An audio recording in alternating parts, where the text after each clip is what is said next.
Hello, Carly. Do you have a moment? Oh, good evening, Helen. Mom. Is there something I can help you with? This Sunday I'm having some friends over for a little tea party. 4 of us to be exact. I was hoping you would bake some homemade cookies and a cake for us. And, of course, I will want you to help out serving and whatnot. I'm so sorry. I'm busy on that day. Huh? You can't get over here? I already made plans on that day. A bit hard for me to make it over there. Oh, really? I provided this opportunity for my daughter-in-law to showcase her cooking skills.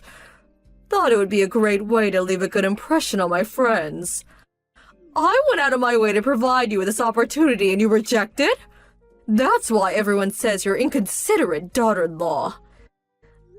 You seem to be the only one calling me an inconsiderate daughter-in-law. How could you say such a disrespectful thing to your mother-in-law? I also experienced being a daughter-in-law, therefore I know when you're being inconsiderate. Even if no one else is saying it. If I'm saying you're inconsiderate daughter-in-law, well, it's the same as if everyone is saying it. I see. I'm giving you a chance here to redeem yourself. Make a good impression. I simply cannot believe your behavior. Like I said, I already made plans for this Sunday. Then simply reschedule. I'm really sorry. I wish I could, but I just can't. That day is... What are you saying? You didn't forget, did you?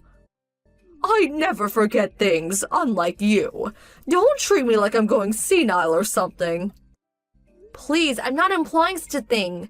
So do you still want me to change my schedule? Oh, just forget it. If you're so reluctant, don't come.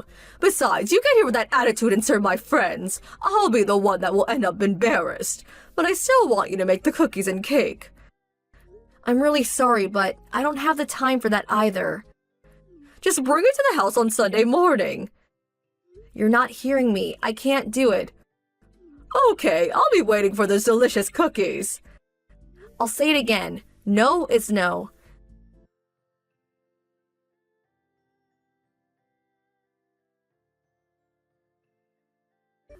Helen, Mom, can we talk?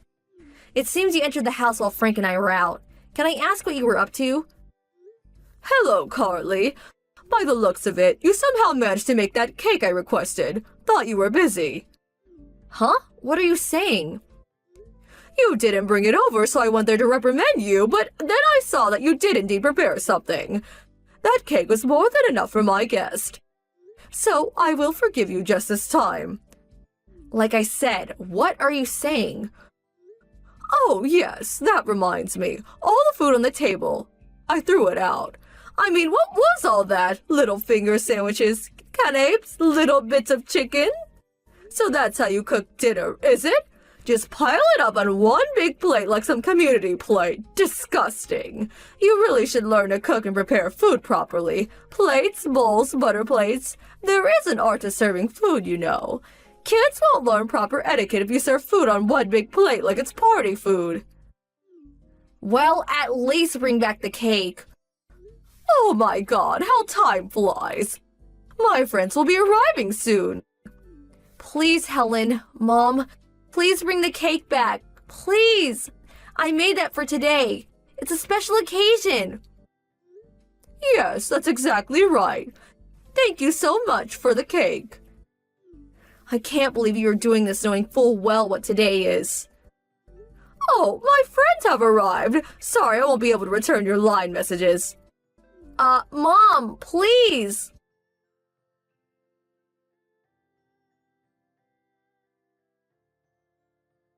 Carly, what was all that today? How dare you come to my place and shout into the intercom? If you want that cake so bad, go buy one down the street.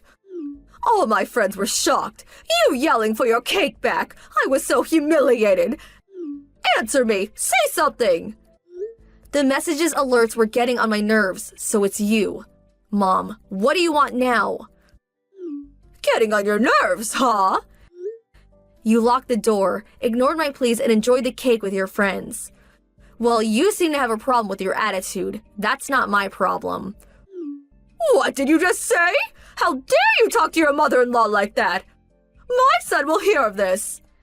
Helen, you know perfectly well what day today is. And you do this? So you hate your daughter-in-law, but do you also hate your grandson? Huh? You just completely ruined your grandson's birthday party. Huh? Birthday? That's right. It's your grandson Christopher's birthday today. Wait 1 second, would you? Christopher's birthday? Today? What? Are you serious? You had no idea? His birthday. It was today? That's right. It was his 7th birthday today. Happy birthday was written on the cake. Or did you not see that? I didn't notice it. Huh? But you said you never forget such things. What was that all about? I thought you were talking about your little get-together with friends. Huh? Seriously? You know, you meet once a month, right? That was when he was in kindergarten. I don't meet with those moms anymore. Besides, I told you about Christopher's birthday party many times. I told you that I was inviting friends and Christopher's kindergarten friends today. I also said not to make any last-minute requests because I was busy preparing for the party. Really, I don't really recall. Your husband was there too, so I'm sure he remembers. Oh, I see. Well, then, why didn't you mention it when I was talking about having that tea party with my friends? If you had just simply mentioned that, well, we wouldn't be in this mess. Every time I try to tell you something, you always cut me off. You get upset for interrupting. Then you turn around and spread rumors about me, making me look like some kind of monster. But, Helen, Mom, I'm really sick of this. I just wish you would stop giving me a hard time. I never. The main problem seems to be that you never really listen to what I have to say. Every time I try to explain something to you, you always brush me off. I sent you a line message on numerous occasions, but again, you would just turn your nose up at it, not even see it. I never did that. Oh yes, you did. In fact, about 6 months ago, I told you in advance that we would be gone for 2 days to visit my folks, but you, as always, ignored her message and came right over. Thinking we were there, you started shouting in the intercom and ringing the doorbell over and over again. You made such a racket that the neighbors got worried and called my folks. I was so humiliated. No use dredging all that up. What's past is past. It was not only that. When Christopher and I came down with the flu, I asked you not to come over for at least a week, but there you were banging on the door, shouting into the intercom. I'm sure you remember we were endlessly going back and forth on the intercom. You probably don't even care, but I had a severe fever and could hardly stand up. What's more, Christopher had finally fallen asleep after tossing and turning all night. Because of your non-stop bell ringing and door banging, Christopher was in bad shape. If your husband hadn't come and got you, Christopher's fever would have worsened. I can never forgive you for that. Well, that was because... And there's one more thing I want to add. You didn't attend Christopher's birthday party last year either. Am I right? Huh? Such a waste. I invited you way in advance. A friend apparently called you on that day and you went shopping, as I recall. But your husband showed up. Actually, we were all befuddled by your actions. That's why we decided not to invite you, but I never figured you'd steal Christopher's cake and dump all the party dishes into the trash. Unbelievable. I simply just forgot. You can't fault me for being a little careless. But I have to say, this really takes the cake, literally. Huh? You don't seem to repent. Think about what you did. You stole Christopher's birthday cake. You dumped all the party dishes into the trash. As a result, we had to cancel the entire party and send everyone home. But fortunately, everyone was very understanding and we were able to postpone the party until next week. Do you realize how much damage you caused? Do you realize how much Christopher cried? Come on, you're being overdramatic. Besides, in situations like this, you should have been more resourceful. Resourceful? Yes, you could have just gone out and bought everything you needed. And there is Uber. I do know that the supermarket is right nearby and the bakery down the street was still open. If you're a mother, you have to be resourceful in order to overcome any kind of obstacle, such as today. That's your problem. You don't have the adequate resources to be a good mom. Wow, I really don't have the energy to like you today. Huh?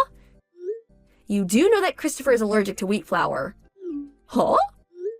Yes, a couple of other kids we invited are also allergic to flour. That's why I prepared the cake and cookies using rice flour rather than wheat.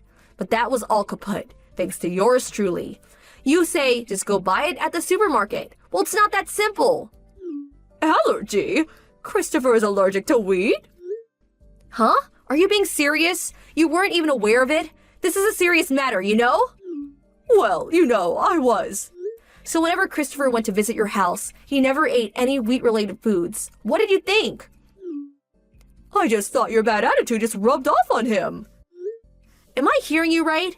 I really don't understand why you enjoy giving me a hard time, but I'm sure your son explained Christopher's allergy problem on numerous occasions. How could you be so oblivious to such a serious issue? Christopher's life may have been at stake here. To be honest, I never want to see your face again.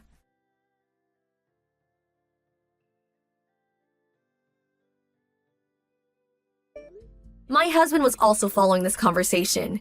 He was so angry that he stormed over there and gave my mother-in-law a real dressing down.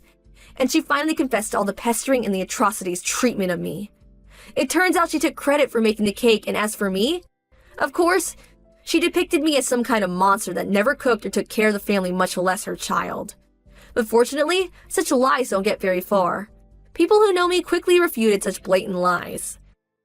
She couldn't handle all the whispering and rumors about her that she decided to move away, to a relative's place way out in the country.